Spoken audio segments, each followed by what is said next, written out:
Well, hello to all the Redeemer children. Welcome. Thanks for joining us today. We're going to be reading a Bible story. And today, the person reading the Bible story is Rebekah Bleakley. Now, Rebekah has a special guest who's going to be helping her with the Bible story. His name is Tommy. So I'm going to turn it now over to Rebekah, but I want you to keep your eyes open and see if you can spot Rebekah's special friend, Tommy. Over to you now, Rebekah. Hello, Tommy. What's that you've got there? Wow, it's a beautiful rainbow.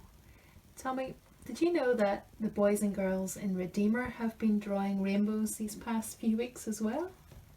Yeah, they have, to say thank you for all of the key workers and the people that look after us.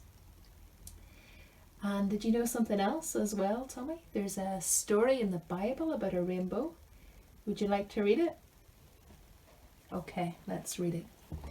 And Redeemer children, if you've got this storybook, why don't you press pause, go and find it, and then you can read along with Tommy and I.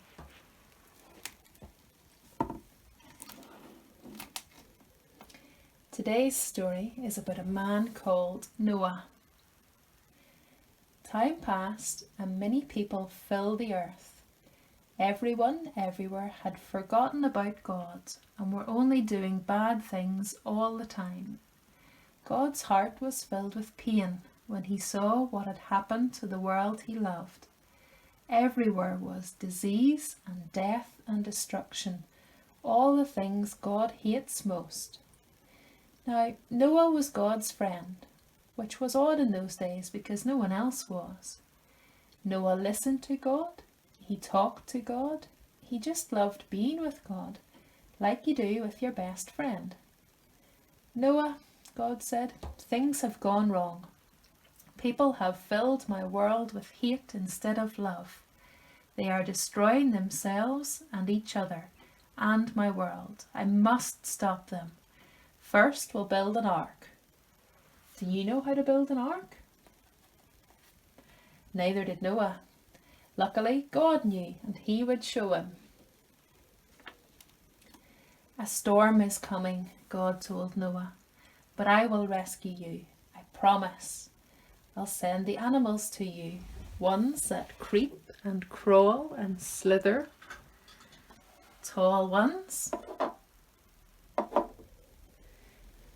ones that gallop,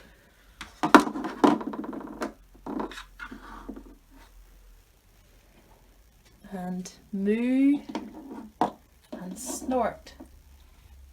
And don't forget to pack everyone's food.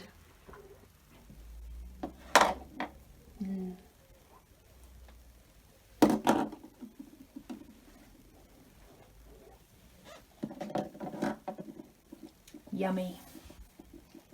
The storm was going to wash away all the hate and sadness and everything that had gone wrong, and make the world clean again.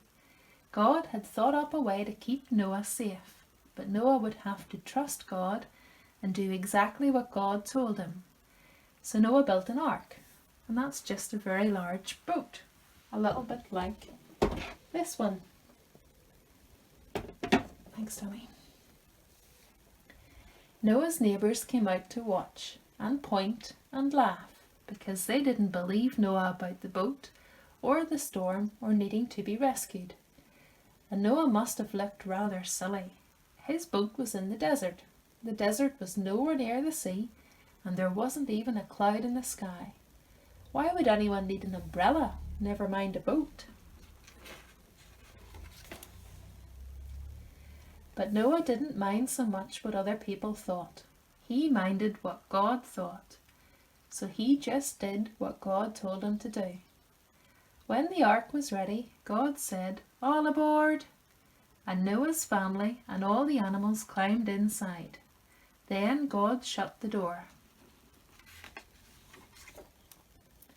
And it started raining for minutes that joined up into hours, that joined up into days, that joined up into weeks and weeks.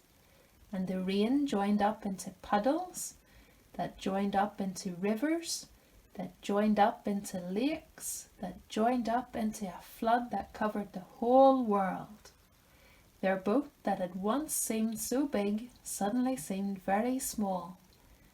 But in the middle of the huge storm, in the crashing waves, in all the thunder and lightning, through it all, God was with them. And God kept them safe for 40 long days and 40 long nights. Phew! Finally the rain stopped. The sun came out and Noah threw open all the windows. Hurrah! Everyone shouted. Noah sent his dove out to explore, and it wasn't long before she brought him back a fresh olive leaf. Everyone knew exactly what that meant. She had found a tree and land. The water was going down.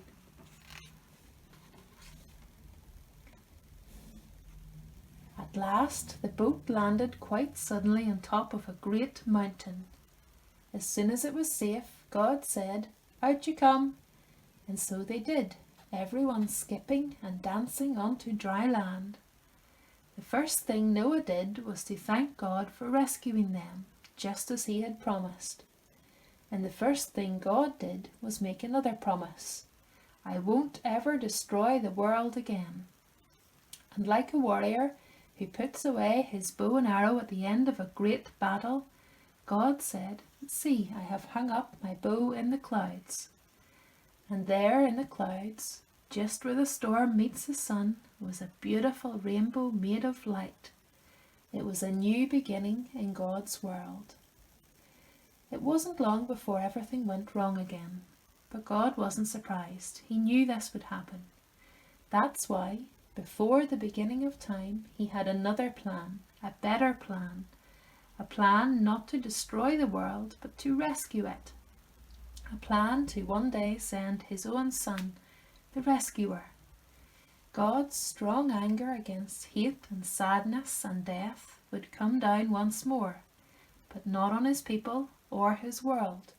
No, God's war bow was not pointing down at his people, it was pointing up into the heart of heaven. But that's a story for another day. So, we miss you, Redeemer Tots, and kids, we hope to see you soon. Bye!